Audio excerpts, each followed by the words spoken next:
kuburan itu berbicara. Kuburan itu berbicara. Sebelum kita membicarakan kuburan, tentunya kita paham bumi yang kita pijak ini sebenarnya nanti juga berbicara. A'udzu billahi minasy syaithanir rajim. Bismillahirrahmanirrahim.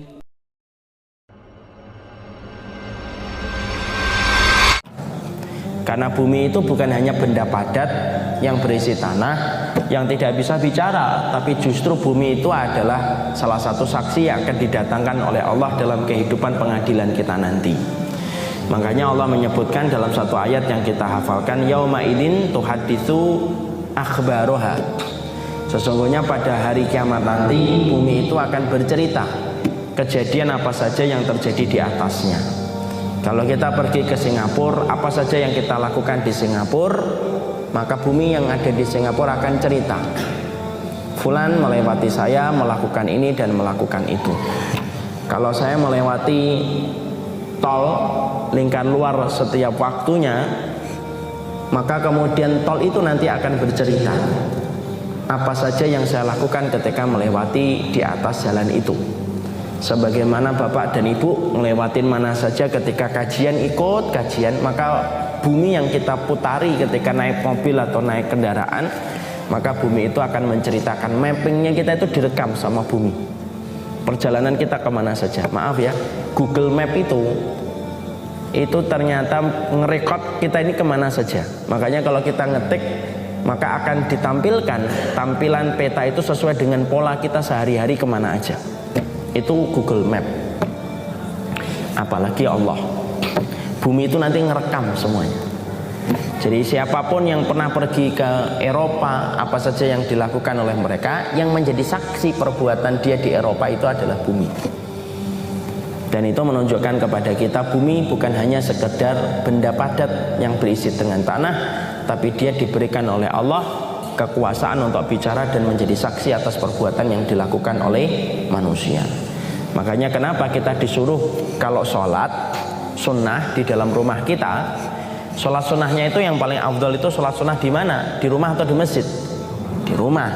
Dan kita disuruh untuk berpindah-pindah. Kadang di sini, kadang di lantai 2, kadang di lantai 3, kadang di lantai 4 kalau ada, kadang di bawah. Kenapa kita disunahkan untuk berpindah-pindah tempat? Karena bumi-bumi yang kita jadikan tempat sholat, nanti bumi itu akan bercerita, dia pernah menginjakku untuk melaksanakan sholat.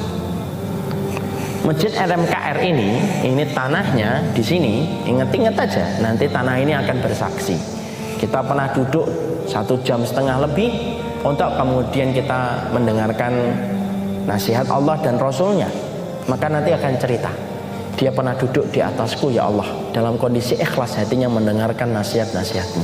Nah itu bumi MRKR nanti akan cerita, dia pernah duduk di atasku ya Allah, ada kajian tapi tidur dari awal sampai akhirnya. Itu juga nanti akan cerita. Itu kita harus paham. Kalau kita sudah mengetahui bumi itu kemudian nanti akan bersaksi, sama sebagian ulama mengatakan bahwasanya kuburan pun nanti akan bersaksi. Kuburan pun akan berkata-kata. Dan ternyata dalam beberapa riwayat, yang mana riwayat ini memang tidak semuanya sahih, ya makanya saya tidak terlalu detail nanti menyampaikan tentang ini. Dalam beberapa riwayat yang sebagian itu dhaif, ada riwayat yang sahih, sesungguhnya kuburan itu sering berbicara ketika akan dimasukkan orang ke dalam kuburan itu, ya. Makanya dalam salah satu di antara yang riwayat yang disebutkan, kita buka halaman 100, ya. Dalam satu riwayat yang sahih aja kita baca, Ibnu Mubarak menyebutkan bahwasanya telah sampai kepadaku berita seorang mayat itu duduk di dalam kuburnya sambil mendengarkan langkah cepat para pengantarnya. Tidak ada sesuatu yang berbicara kepadanya sejak pertama kali lubang kubur ditimbun. Namun tiba-tiba lubang itu berkata, ini dari Abdullah bin Mubarak, namanya Sahih Maqtu'. Intinya bisa dijadikan menjadi salah satu pegangan. Jadi ketika manusia itu nanti dikuburkan di area pekuburannya, maka dia sempat mendengar suara terompah terakhir kali orang yang keluar dari area kuburan. Dia sempat mendengarnya. Tidak ada sesuatu pun yang kemudian berbicara dengannya kecuali satu. Tiba-tiba kuburan itu tiba-tiba lubang yang dia kemudian di dalamnya. Karena lubangan dan ada dua, ada lubang lahat, ada lubang nasar. Lubang nasar itu dikuburkan begini, nah, tengahnya. Kalau lahat itu ke samping menjorok ke arah kiblat. Kalau orang itu kemudian baru saja ditimbun dengan tanah, maka lubang-lubang itu berkata, kata Abdullah bin Mubarak. Abdullah bin Mubarak ini salah satu ulama besar di kalangan tabi'in, orang yang terkenal dengan ketakwaannya di kalangan tabi'in, orang yang hidup setelah masa para sahabat Rasulullah. Lubang-lubang itu kemudian berkata, kasihan kamu hai anak Adam, kamu ini sudah diperingatkan tentang aku, diperingatkan tentang sempitnya aku, gelapnya aku, busuknya aku, dan mengerikannya aku. Inilah yang aku persiapkan untukmu. Lalu apa yang kamu persiapkan untukku? Jadi lubang-lubang itu berkata, jadi sebelum Munkar dan Nakir datang, maka dia sudah terkaget-kaget dengan lubang kuburan itu berbicara kepadanya untuk mengingatkan kelalaian-kelalaian yang dia lakukan di dalam hidupnya. Dan itu dihadapi dan didengarkan sendirian. Karena telinga kita ini kan terbatas. Kalau tidak salah kita hanya bisa mendengarkan antara 250 sampai 3000 MHz. Di atas itu sudah tidak bisa dengerin kita. Dan lubang itu berkata keras kepada setiap orang yang baru saja dimasukkan di dalam kuburan. Jadi kita harus pahamnya, neraka pun nanti bisa bicara, surga pun bisa bicara, kuburan pun bicara. Jadi kuburan itu mengatakan, kamu kan sudah diingatkan sempitnya aku, kamu diingatkan betapa menderitanya kamu ketika di bawah sini. Ini yang aku persiapkan untukmu, dan apa yang kamu persiapkan untukmu. Dan itu kuburan berbicara kepada orang ketika meninggal dunia. Makanya disitulah kita paham. Rasulullah itu bersabda dalam salah satu hadis yang indah betul. Allah itu tidak mungkin menimpakan 2 kali takut, dan Allah tidak mungkin menimpakan 2 kali aman. Hadis ini Masya Allah indah betul.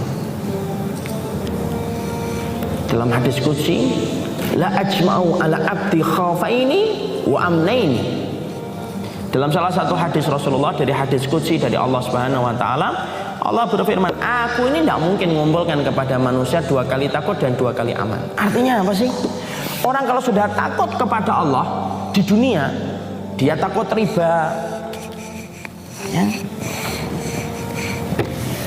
Dia takut untuk melakukan dosa, dia takut melakukan kemaksiatan. Orang yang selalu takut kepada Allah di dunia, tepat ketika dia meninggal dunia, maka dia merasa aman, tenang dia.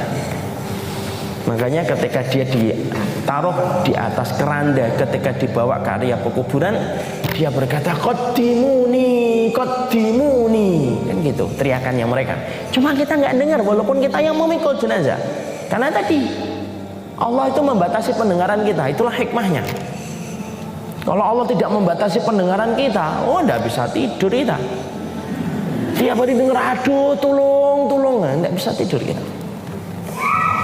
Ternyata orang ketika di atas keranda, kalau dia takut kepada Allah ketika di dunia, orang yang beriman takut kepada Allah di dunia, tepat ketika di atas keranda, ketika dibawa ke area kuburan dan dia tahu kuburan itu sempit, tapi dia tenang. Dia berkata, qaddimuni, qaddimuni, cepet dong, jalannya jangan terlalu lambat, supaya aku cepat bertemu dengan area kuburanku. Insyaallah.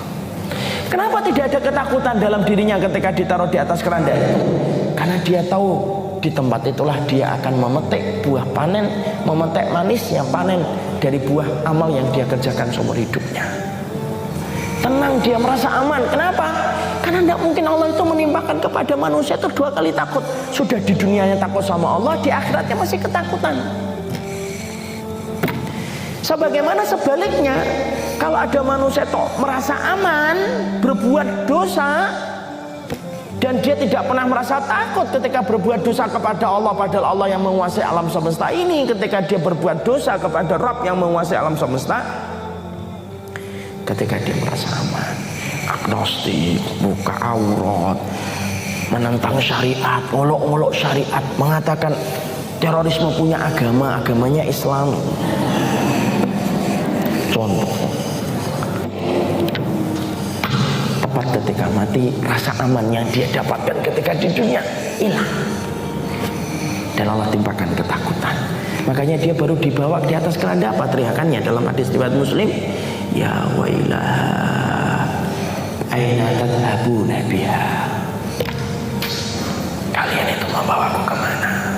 Tinggalin aku di sini, jangan dibawa ke tempat itu, tempat yang mengerikan.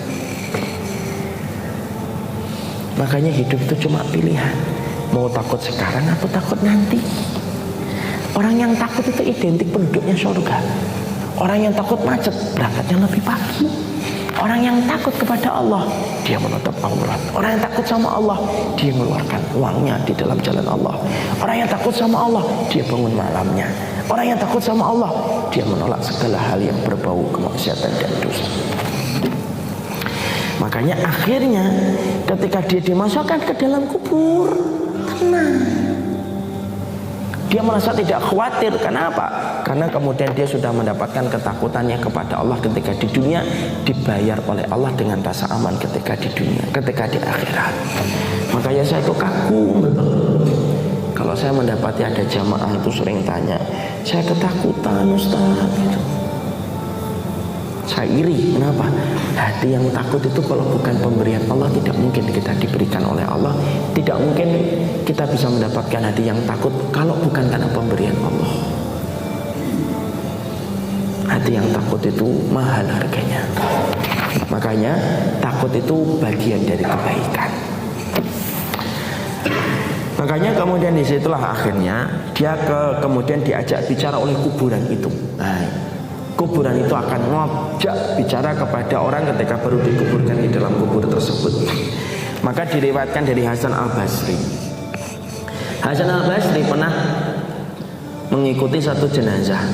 Ketika sampai di dalam kubur, tiba-tiba seorang perempuan itu berseru, "Hei ahli kubur, andaikan kalian tahu siapa orang yang dipindahkan kepadamu, niscaya kalian tolak." Jadi ketika beliau sedang mengunjungi kubur, tiba-tiba ada orang mau dimasukkan ke kuburan. Ada orang dari kejauhan teriak seorang perempuan, "Hei ahli kubur, kalau kalian tahu siapa orang yang dimasukkan ke kalian itu, pasti kalian akan tolak. Karena banyak dosa yang dilakukan olehnya dari orang yang akan dimasukkan ke dalam kubur."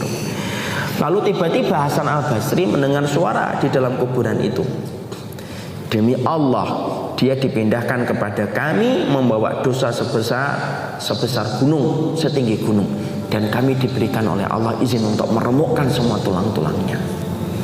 Hasan Al-Basri ketika mendengar itu langsung pingsan dia.